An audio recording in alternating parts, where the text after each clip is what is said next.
آج کے اس خطبہ جمعہ کے اندر بدعت کے نقصانات کیا ہیں، بدعت کے مضر اثرات کیا ہیں، بدعت کرنے پہ بدعتی کو کن کن نقصانات سے دوچار ہونا پڑے گا، انشاءاللہ اس سلسلے میں چند چیزوں کو میں آپ کے سامنے رکھنے کی کوشش کروں گا۔ اللہ تعالیٰ سے دعا ہے کہ ہمیں صحیح طور پہ اپنی بات کو کہنے کی اور اس پہ سب سے پہلے ہمیں اور پھر آپ کو عمل کرنے توفیق عطا فرمائے، آمین۔ حاضرین جمعہ، جیسا کہ بیان کیا گیا تھا کہ بدعت یہ ایک بہت ہی مہلک بیماری ہے جو انسان کے نیکیوں کو، انسان کے عمل خیر کو، عمل صالح کو دیمک کی طرح آہستہ آہستہ چڑھ کر جاتا ہے اور انسان کو احساس بھی نہیں ہوتا ہے، اور کل قیامت میں جب اس کا نام اعمال کھلے گا تب اسے معلوم ہوگا کہ اس کی پوری زندگی کی پوری محنت، قد و کاوش، بھاگ دوڑ، جو بھی انہوں نے حصول ثواب کے لیے کیا تھا وہ سب کے سب بیکار ہو جائیں گی، ہباء منثورہ ہو جائیں گی۔ تو آئیے دیکھتے ہیں کہ بدعت کی وجہ سے بدعتی کو، بدعت کرنے والے کو، بدعت کے انجام دینے والے کو کن کن نقصانات سے دوچار ہونا پڑتا ہے۔ سب سے پہلی چیز جو بدعت کا سمجھیں، اس کا جو نقصان ہے بدعتی کے اوپر، وہ ہے اس کے عمل کی عدم قبولیت،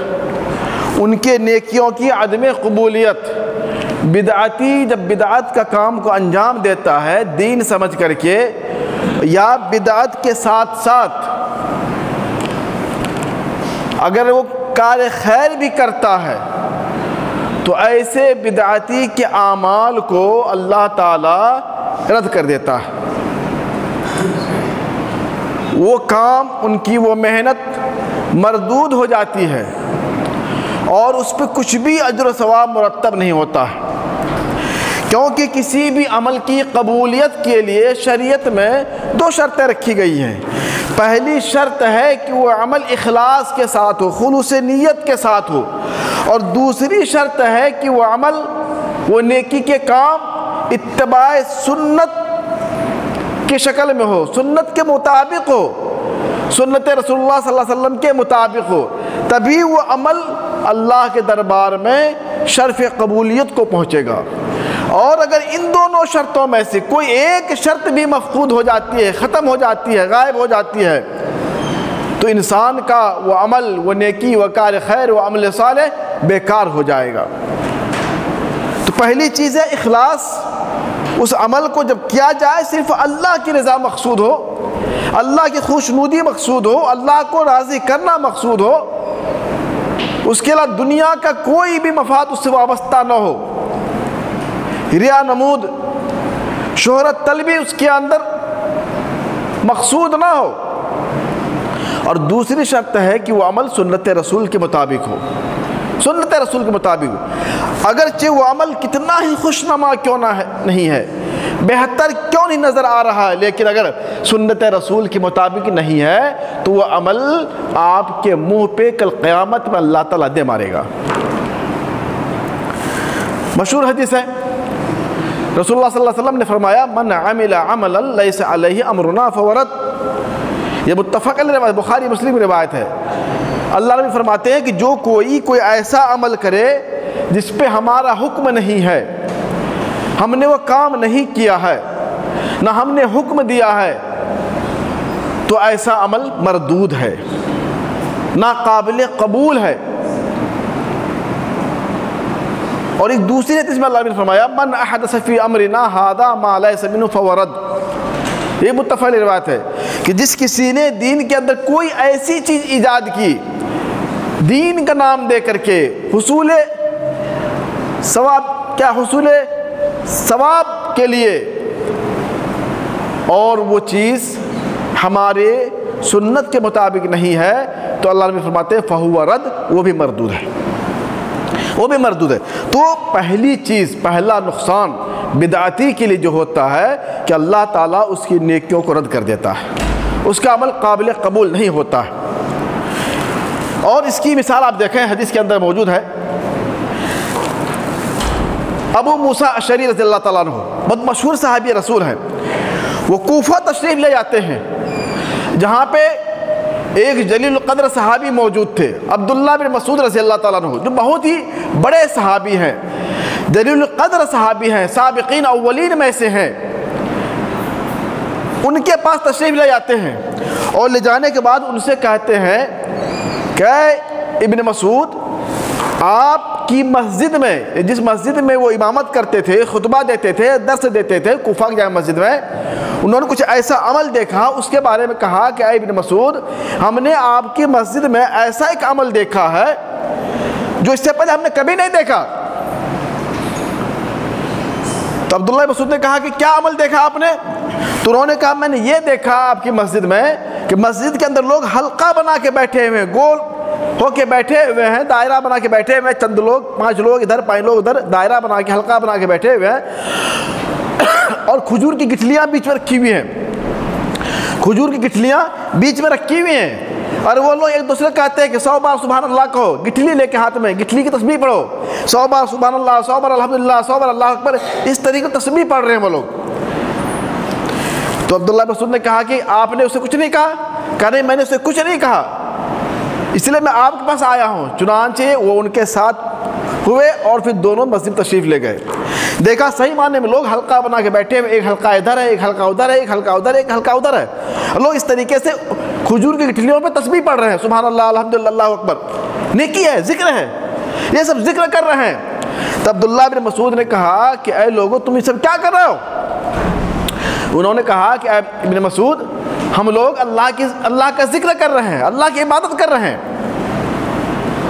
اور ہمارا مقصد صرف کیا ہے؟ اللہ کو راضی کرنا ہے، اللہ خوش کرنا ہے، اسی لیے ہم تسبیح و تحلیل کر رہے ہیں کھجور کی گٹھلی کے اوپر۔ تو عبداللہ بن مسعود نے کہا تھا اے لوگو، تمہارا جو یہ عمل ہے، تم نے جو عمل ایجاد کر رکھا ہے، اس عمل کے اوپر تم اپنے عمل میں گناہ شمار کرو، نیکی مت شمار کرنا، اپنے نام اعمال میں گناہ شمار کرو تم۔ ابھی اللہ کے نبی صلی اللہ علیہ وسلم کو انتقال ہوئے چند ہی سال ہوئے ہیں، آپ جو لباس پہنتے تھے وہ لباس بوسیدہ بھی نہیں ہوا ہے، جس برتن میں آپ پانی پیتے تھے برتن ٹوٹا بھی نہیں ہے، اور تم لوگوں نے دین کے اندر نئی نئی بدعتیں ایجاد کر لی ہیں۔ یہ دیکھیں، ذکر کر رہے ہیں وہ لوگ، تسبیح و تحلیل کر رہے ہیں، مقصد کیا ہے؟ اللہ کو راضی کرنا، اللہ خوش کرنا، لیکن طریقہ غلط ہو گیا، جس کی وجہ سے عبداللہ بن مسعود نے اسے توبیخ فرمائی ان لوگوں کی، اور کہا کہ تم اپنے نیکیوں کے بجائے اپنے گناہ کو شمار کرو۔ تو میرے بھائی، یہ پہلا نقصان ہوتا ہے آدمی کا کہ جب بدعت کے راستے پہ چلتا ہے اور سنت کے راستے کو چھوڑ دیتا ہے تو اس کی تمام تر نیکیاں، محنت، کد و کاوش، عمل صالح سب بیکار ہو جاتی ہیں۔ یہ پہلا نقصان ہے۔ اور ساتھ ہی ساتھ دوسرا نقصان کیا ہوتا ہے بدعت کرنے پہ؟ کہ بدعتی شخص کو توبہ کی توفیق نہیں ملتی ہے، توبہ کی توفیق نہیں ملتی ہے۔ کیوں؟ کیونکہ جو بدعتی ہے، جو کام بدعت کا انجام دے رہا ہے، وہ دین سمجھ کے کر رہا ہے، ثواب کی نیت سے کر رہا ہے، اسے پتہ ہی نہیں ہے کہ ہمارا یہ کام بدعت کے قبیل سے ہے، شریعت کے مخالف ہے، شریعت کے خلاف ہے، تب نہ وہ توبہ کرے گا۔ وہ تو اپنے آپ میں سمجھ رہا ہے کہ ہم دین کا اچھا کام کر رہے ہیں، دین کا کے لیے نیکی ہمیں کر رہے ہیں، تو پھر اسے توبہ کی توفیق نہیں ملتی میرے بھائی۔ یہ بدعت کا بہت بڑا نقصان ہے کہ بدعتی شخص کو توبہ کی توفیق نہیں ملتی، اللہ یہ کہ اللہ جس پہ رحم فرما لے، اللہ سے توفیق دے دے، ورنہ بدعتی شخص حالت بدعت ہی میں مر جاتا ہے، حالت بدعت ہی مر جاتا ہے۔ اسی وجہ سے رسول اللہ صلی اللہ علیہ وسلم نے اپنی احادیث کے اندر اپنی امت کو ہمیشہ بدعت سے دور رہنے کی تلقین فرمائی تھی، بدعت سے بچنے کی تلقین فرمائی تھی، اور کہا کہ تم ہمیشہ بدعت سے دور رہنا، اور علیکم بسنتی و سنت الخلفاء الراشدین المہدیین، کہ میری سنت کو لازم پکڑنا، تمہارے اوپر میری سنت کی پیروی لازم ہے اور میرے خلفاء راشدین کی پیروی لازم ہے، اور ان چیزوں کو میری سنت کو اور سنت خلفاء راشدین کو مضبوطی سے تھامے رہنا۔ اور اے لوگوں، تم میرے بعد دیکھو گے کہ بہت زیادہ اختلاف ہو جائے گا، فَسَيَرَىٰ اخْتِلَافًا كَثِيرًا۔ آپ نے فرمایا مَن يَعِشْ مِنْكُمْ مِن بَعْدِي، تم میں سے جو میرے بعد دنیا میں زندہ رہے گا میرے انتقال کے بعد، فَسَيَرَىٰ اخْتِلَافًا كَثِيرًا، بہت زیادہ دین میں اختلاف دیکھے گا، دین کے نام پہ لوگ طرح طرح کی چیزیں ایجاد کر لیں گے۔ تو ایسی صورت میں تم میری سنت کو لازم پکڑ کے رکھنا، اور میرے صحابہ کی سنت کو، خلفاء راشدین کی سنت کو، اور وَإِيَّاكُمْ وَمُحْدَثَاتِ الْأُمُورِ، اور بدعت سے دور رہنا، رسوم و رواج سے دور رہنا، اور خالص کتاب و سنت کی پیروی کرنا۔ تو میرے بھائی، یہ اللہ کے نبی صلی اللہ علیہ وسلم نے اپنی امت کو بدعت سے بچانے کی اتنی تاکید فرمائی تھی، تو آپ نے حکم دیا تھا۔ یہ بدعت کا دوسرا نقصان ہے کہ بدعتی کو توبہ کی توفیق نہیں ملتی ہے، اور تیسرا نقصان بدعتی کا کیا ہے، بدعت کرنے والے کو، کہ وہ اللہ سے دور ہو جاتا ہے۔ جو بدعتی شخص ہوتا ہے وہ اللہ سے دور ہو جاتا ہے۔ کیوں؟ کہ جب تک وہ بدعت کرتا رہے گا، اسے نہ سنت کی محبت اس کے اندر ہوگی، نہ کتاب اللہ کی محبت ہوگی، وہ سنت دین کے نام پہ غلط چیزوں پہ عمل کرتا رہے گا، اور آہستہ آہستہ کتاب اللہ سے، سنت رسول اللہ سے وہ دور ہو جائے گا۔ یہ ایک بہت بڑا نقصان ہے، بہت بڑا نقصان ہے بدعتی شخص کے لیے، کہ جیسے جیسے بدعت میں وہ مگن ہوگا، وہ سنت رسول سے، کتاب اللہ سے دور ہوتا جائے گا۔ اور ایک تیسرا نقصان بدعت کا یہ بھی ہے کہ بدعتی شخص جو ہوتا ہے وہ دنیا میں بھی ذلیل ہوتا ہے، اور آخرت میں بھی اللہ تعالیٰ اسے ذلیل کر دے گا، کیونکہ عزت کا اعلان اللہ نے خالص مومنوں کے لیے کیا ہے، فَلِلَّهِ الْعِزَّةُ وَلِرَسُولِهِ وَلِلْمُؤْمِنِينَ، کہ اگر عزت ہے تو اللہ تعالیٰ کے لیے ہے، اللہ کے رسول کے لیے ہے، اور مومنین کے لیے ہے، پکے سچے مومنین کے لیے، جو کتاب اللہ پہ چلنے والے ہیں، سنت رسول کی پیروی کرنے والے ہیں۔ اور ایسے لوگ جو کتاب اللہ سے بیزار ہیں، سنت رسول اللہ سے بیزار ہیں، اور دین کے نام پہ طرح طرح کے رسوم و رواج اور بدعت و خرافات کے دل دادا ہو چکے ہیں، تو ایسے لوگ دنیا کے اندر بھی ذلیل ہوں گے اور آخرت کے اندر بھی ذلیل ہوں گے۔ اور دنیا کے اندر بھی انہیں طرح طرح کی پریشانیوں سے دوچار ہونا پڑے گا، اور آخرت کی پریشانی تو اللہ تعالیٰ مقدر ہی کر رکھا ہے۔ خود اللہ نے فرمایا فَلْيَحْذَرِ الَّذِينَ يُخَالِفُونَ عَنْ أَمْرِهِ أَن تُصِيبَهُمْ فِتْنَةٌ أَوْ يُصِيبَهُمْ عَذَابٌ أَلِيمٌ، کہ چاہیے کہ وہ لوگ ڈریں، چوکنا ہو جائیں جو رسول اللہ صلی اللہ علیہ وسلم کی حکم کی خلاف ورزی کرتے ہیں، جو سنت رسول سے بیزار ہیں، اور دین کے معاملے میں سنت کو ترک کر کے بدعت پہ عمل پیرا ہیں۔ کس بات سے ڈریں؟ ان تصیبہم فتنہ، کہ انہیں کوئی فتنہ نہ لاحق ہو جائے، او یصیبہم عذاب علیم، یا انہیں دردناک عذاب سے دوچار نہ ہونا پڑے۔ تو میرے بھائی، یہ بدعت کا نقصان ہے، یہ بدعت کا نقصان ہے۔ جب انسان شریعت کے راستے کو چھوڑ کر کے بدعت کے راستے پہ چلے گا تو ذلت اس کی مقدر ہو جائے گی، دنیا کے اندر بھی ذلیل ہوگا اور آخرت کے اندر بھی اللہ تعالیٰ سے ذلیل کر دے گا۔ اسی لیے ہمیں اور آپ کو چاہیے، ہمیشہ ہماری کوشش ہونی چاہیے کہ ہم جو بھی کام کریں تھوڑا کریں، بالکل کتاب و سنت کے مطابق کریں، کتاب و سنت کے مطابق کریں، رسم و رواج سے دور رہیں، اور بدعت و خرافات سے، اوہام و خرافات سے، توہمات سے اپنے آپ کو ہمیشہ بچا کے رکھیں، کیونکہ یہ ایسی چیزیں ہیں جو ہماری نیکیوں کو آہستہ آہستہ کھا جاتی ہیں، ہماری نیکیوں کو کھا جائیں گی، برباد کر دیں گی، اور کل قیامت میں ہمیں خالی ہاتھ رہنا پڑے گا۔ اس لیے میرے بھائی، یہ بدعت یہ ہمارے اور آپ کے لیے بڑی خطرناک چیز ہے، بڑی مضر چیز ہے۔ اسی طریقے سے جو بدعتی شخص ہوتا ہے اس کے بارے میں کہا جاتا ہے کہ اس کا خاتمہ جو ہوتا ہے وہ خیر پہ نہیں ہوتا ہے، سوء خاتمہ کے شکار ہو جاتا ہے۔ چونکہ جب بدعتی ہوگا اور اسے تو ابھی جیسے میں نے کہا جو بدعتی ہوتا ہے اسے توبہ کی توفیق بھی نہیں ملتی ہے، کیونکہ اپنے عمل کو وہ اچھا سمجھتا ہے۔ ہم جو کر رہے ہیں وہ دین کا کام کر رہے ہیں، جیسے آج کل ہمارے سماج معاشرے کے اندر دیکھیں دین کے نام پہ کتنی چیزیں پھیلی ہوئی ہیں، کتنی چیزیں رائج ہو چکی ہیں جن کو لوگ دین سمجھ کر کے، دین کا حصہ سمجھ کر کے، سنت رسول سمجھ کر کے لوگ جوش و جذبے کے ساتھ کر رہے ہیں۔ تو ایسے آدمی جن کو پتہ ہی نہ ہو بدعت کیا ہے، سنت کیا ہے، تو اس کا خاتمہ جب ہوگا اسے پتہ ہی چلے گا کہ ہم کس حالت میں مر رہے ہیں، اسے توبہ کی توفیق بھی نہیں ملے گی۔ تو بدعتی شخص کے بارے میں کہا گیا ہے کہ اس کا جو خاتمہ ہوتا ہے، اس کی جو وفات جب ہوتی ہے اسے توبہ کرنے کی، استغفار کرنے کی، اپنے بدعت سے، اپنے گناہوں سے اللہ سے مغفرت مانگنے کی توفیق بھی نہیں ملتی ہے۔ اور ایک سب سے اہم چیز میرے بھائی، بدعت کا نقصان جو ہوگا دنیا کے اندر، میں نے کہا اسے بدعت کا نقصان دنیا کے اندر بھی اور آخرت کے اندر بھی اس کا بہت بڑا نقصان ہے۔ ایک بہت بڑا نقصان جو ہمیں، جو بدعتی لوگوں کو آخرت میں اٹھانا پڑے گا وہ کیا ہے؟ وہ حوض کوثر سے دوری ہے۔ کل قیامت کے اندر میدان محشر میں بالکل نفسی نفسی کا عالم ہوگا اور گرمی سے لوگ پریشان ہوں گے، اپنے پسینوں میں ڈوبے ہوئے ہوں گے، کوئی کسی کا پرسان حال نہ ہوگا۔ ایسی سختی، شدت و کرب کے عالم میں رسول اللہ صلی اللہ علیہ وسلم حوض کوثر پہ تشریف فرما ہوں گے اور اپنی امت کے افراد کو، اپنی امت کو اپنے دست مبارک سے حوض کوثر کا پانی پلائیں گے۔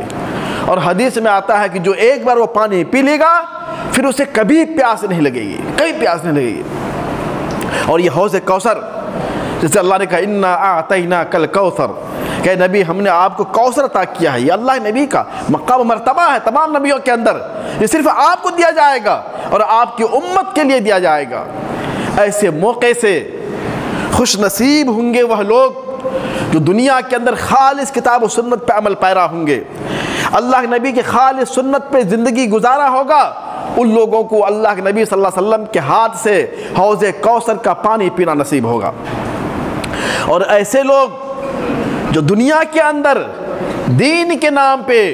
خرافات کرتے رہے، بدعت کو انجام دیتے رہے، ایسے لوگوں کے بارے میں آتا ہے کہ الا لیزادن رجال عن حوضی، اللہ نبی فرماتے ہیں لوگوں سنو، کل قیامت میں میری امت میں سے کچھ لوگ آئیں گے حوض کوثر کے اوپر اور اسے بھگایا جائے گا، دھتکارا جائے گا جیسے اونٹ کو بھگایا جاتا ہے، اونٹ کو بھگایا جاتا ہے۔ میں کہوں گا